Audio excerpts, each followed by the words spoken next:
Ahoy hoy, I'm Planet Walk, and recently I made a video on Kent Hovind, and in that video he sounded suspiciously like a flat earther. Now there is something that I need to clarify because a lot of people seem to miss this.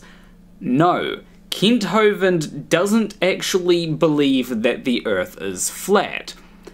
It's just that these things that he was saying are the things that you would say if you wanted to try and convince someone that the earth is flat. I was poking fun at his arguments essentially being identical to flat earth arguments. That being said, it would not surprise me at all if he did become a flat earther. Anyway, the overwhelming majority of people wanted to see a part 2 for some reason, so here we go. It got hit by something huge. One guy, I forget how long ago it was, he bought the property. He said, man, there's probably a giant iron meteor down at the bottom of that thing. So he spent all the money he had drilling holes trying to find this giant iron meteor. So what do you think the size would be of the meteorite that made that crater? Well, the internet does give some conflicting results, but it's somewhere usually between 40 and 50 meters in diameter. Now, as far as meteorites go, that is a pretty big one, but you do have to consider that the crater itself is 1,200 meters across. Just to put things in perspective, because a lot of people might expect something a bit bigger to make a crater of that size. And was just about to run out of money, and he's out practicing shooting a pistol into the mud to see what size hole it makes and how deep it would go, to do research for how deep I have to drill. You know, I'm not finding the meteor. And he accidentally discharged the pistol at an angle, and it shot a hole in the mud at an angle, and it still made a round hole. He thought it would make an oval shape hole. He said, wait, still made a round hole. Then he went back to his crater he bought, started measuring. He said the mountains on one side are higher than the other. I bet that meteor hit at an angle and it's buried outside the crater. Here I'm digging holes in the bottom. So he went outside, drilled a hole, hit something he couldn't drill through, broke his drill bits, and gave up, ran out of money. So nobody knows if there's a meteor down there. I don't care, I just lost interest. Okay, let's see. What was the point of that tangent?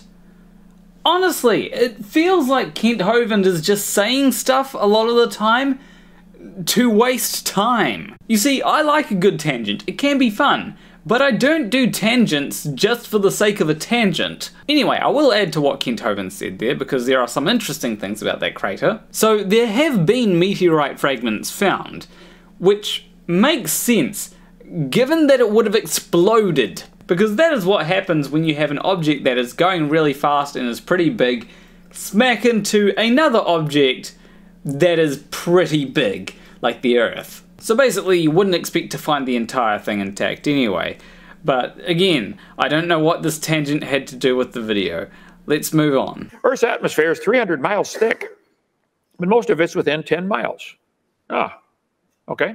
So the pre-flood canopy would be suspended by the magnetic field and held up by air pressure, and the super cold temperature would keep it magnetic. So magnets are not magical. Earth's magnetic field isn't really that strong. It mostly affects things that are easy to affect. Things like a compass, which are specifically designed to detect the magnetic field. It does not have the strength to levitate anything. The canopy of ice that was overhead would be shattered, and being super cold, would be dumped around the North and South Pole. Hovind theory, okay? Okay, I'm not going to mince my words here. Whenever my mind hears the term Hovind theory, it immediately thinks bullshit. Because he doesn't have any evidence for it. And what is funny is that he demands evidence that he will never obtain for evolution. Because, you know, the evidence that he wants for evolution would go against the theory of evolution. It's the exact same thing with flat earthers. If we were to actually give them the evidence that they wanted, it would disprove the entirety of physics because they don't know how physics works. So the Ice Age took place with the flood, at the beginning of the flood. Up around the North Pole, let's see, on these islands they find frozen bobcat, frozen camels, frozen bison, mammoth, up near the North Pole. Camels don't live up near the North Pole.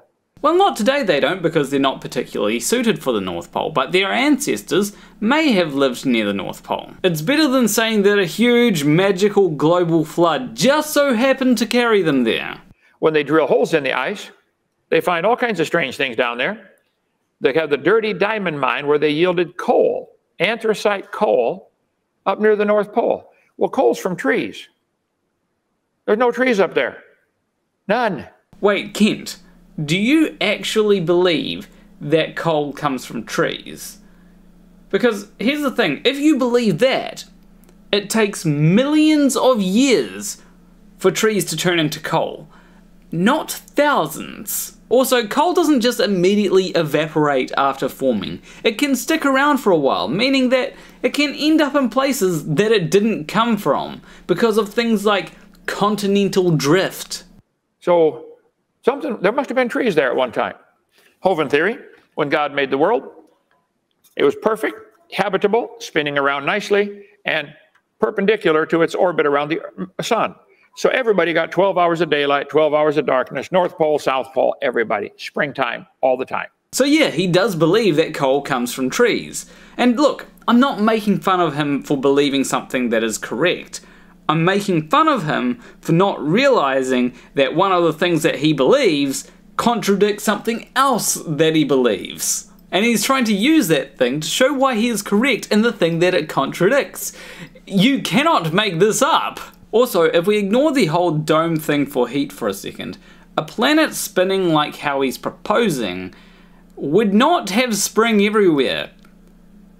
It would be summer, a very hot summer at that, at the equator. The equator would essentially become uninhabitable. There is no way that you'd be able to live there. When the fountains of the deep broke up, the crust was rearranged and shifting around, and you take any spinning object and wobble it, it'll end up settling in at a new angle. And I think the Earth today has seasons, 23.5 degrees tilted over. And God told Noah, summer and winter, springtime and harvest is not going to fail. That's when the season started after the flood. And how do you propose that everything just knew how to cope with seasons after the flood? It's not like they had experienced it before. It's not like they were designed to experience seasons. Did animals just magically know how to cope with seasons afterwards?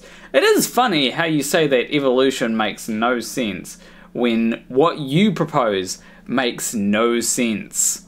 Anyway, okay, North Pole. When they drill through the ice at the South Pole, they find plants. Scientists reported discovering the first set of dinosaur fossils to be found in the interior of Antarctica, that'd be the South Pole. Fossils are said to be the remains of a plant-eating dinosaur 25 to 30 feet long. So I'd be willing to bet if he was living there, he had plants to eat too. Is that a fair, safe bet? They wouldn't go there just to see the South Pole. Okay. They lived 200 million years ago. You got to throw that in or it won't get published. Let's see. Okay, Kent, if you are going to cite something and then just disregard the bits of that thing that you are citing because they do not agree with you, you do not get to cite that thing to support your case. And the reason why they would have found dinosaur fossils down there is because the continents shift around over time. That's what happens. The discovery of thousands of well-preserved leaves in Antarctica sparked a debate among geologists whether the polar region, rather than being blanketed by a massive sheet of ice for millions of years, enjoyed a near-temperate climate as recently as 3 million years ago. Guys, 4,400 years ago, okay? But that's okay. Kent, I know that you think you know better than everybody, but you can't say, well, these people discovered something, but they were wrong about this one bit that I disagree with. It would be like if a flat earther said that Einstein's theory of relativity proved that the Earth was flat somehow, and then ignored the part that would mean that Earth would be a globe. I must say that it's certainly weird when anti-science people try to use science to prove their anti-science position. It just doesn't work. The Ice Age, by the way, seems to center around the magnetic North Pole. Here is the magnetic North Pole. Here's the ice extent. Why did the ice come further south in America than over in Russia? Well, do we know that it was centered around the magnetic North Pole? Because where was the magnetic North Pole when the Ice Age took place? Because the magnetic North Pole is moving, and not by an insignificant amount. Unfortunately, it is very difficult to find out where the magnetic pole was if you go back any further than 500 years. But there are more reasons than magnetic pole that can affect where an Ice Age would occur. There are more reasons than magnetic pole which affect the weather. Things like the topology of the land, how close you are to an ocean, all those kinds of things can affect how cold it's going to get in a particular place. About 10% of Earth's land is covered in glaciers. During the last ice ages, 32% of the land was covered. Well, now stop and think for a minute. If the ice caps are bigger, what else has to change? The oceans have to be smaller. Think about it. And the continents would be bigger. Congratulations, Kent, you're right about something. Yes, the sea level was lower during the last ice age. If all the land ice melted, sea level would rise 230 feet worldwide. Guess what, folks? Lenox, Alabama, 70 miles from the beach, we're 300 feet above sea level. Pretty cool. Have the beach right next door, wouldn't it? Yeah, okay. If I'm praying for global warming, we get beachfront property then. Okay. Well, Kent, you're not allowed to complain about it being too hot because you're praying for that. So I think the magnetic field would gather that ice when the canopy got shattered and would suck it into the poles. Most of it would be dumped on the North and South Pole. Rapid snowfall, really cold snow. Wait, you think that it would come down as snow? My brother in Christ!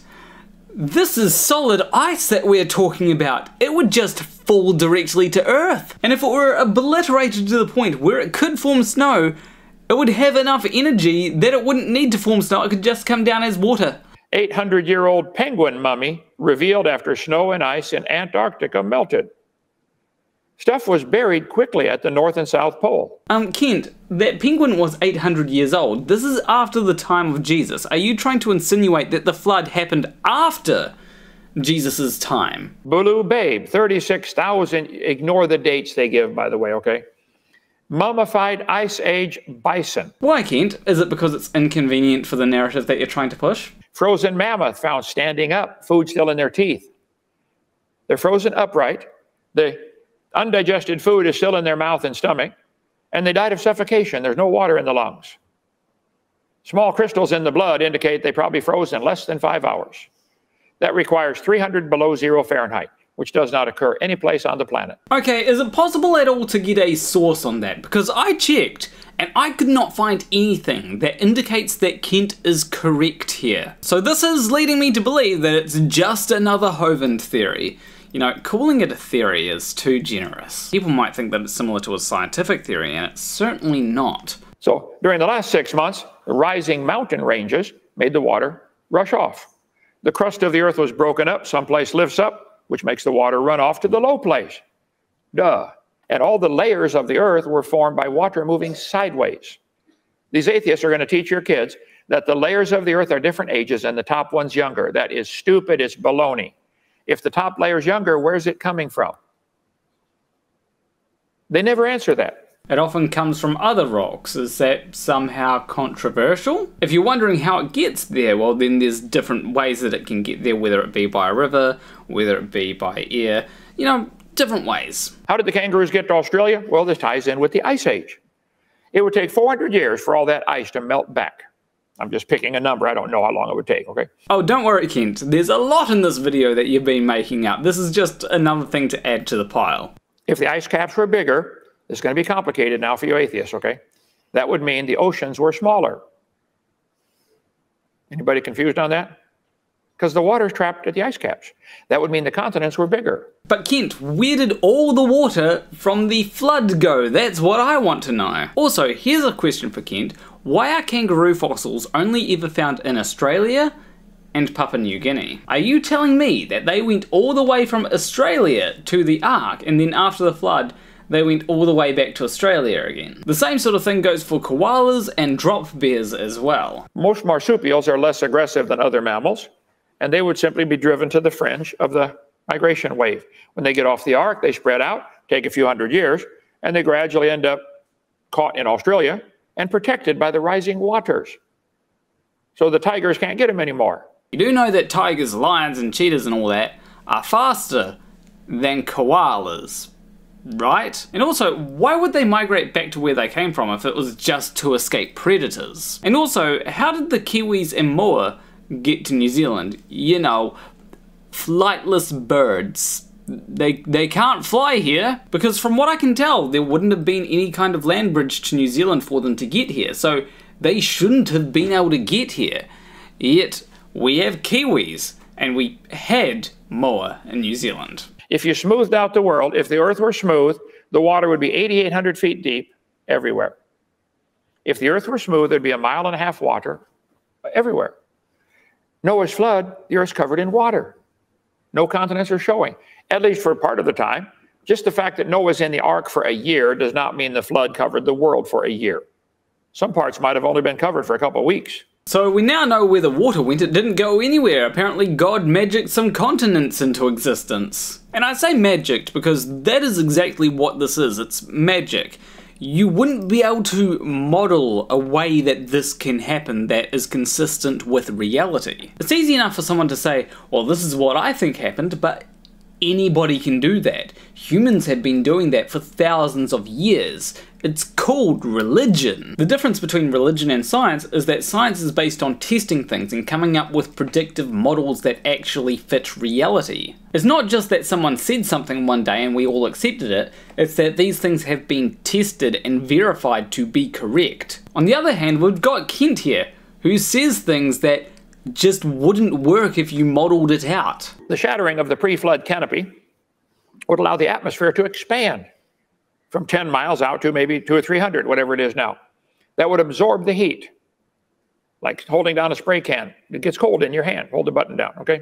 Gases expanding is not some magic heat go away. And I know what this is in reference to because people wouldn't stop commenting about it on the last video. It's about this thing called the heat problem. So I'm going to summarize it very quickly in terms that are useful for today's video. Thank you to Gutsick Gibbon for her videos which explain it. So the amount of energy that would have to be released due to hydroplate theory would be equivalent to nuking everything everywhere all at once on Earth. The atmosphere would be heated to temperatures greater than those found at the core of the sun.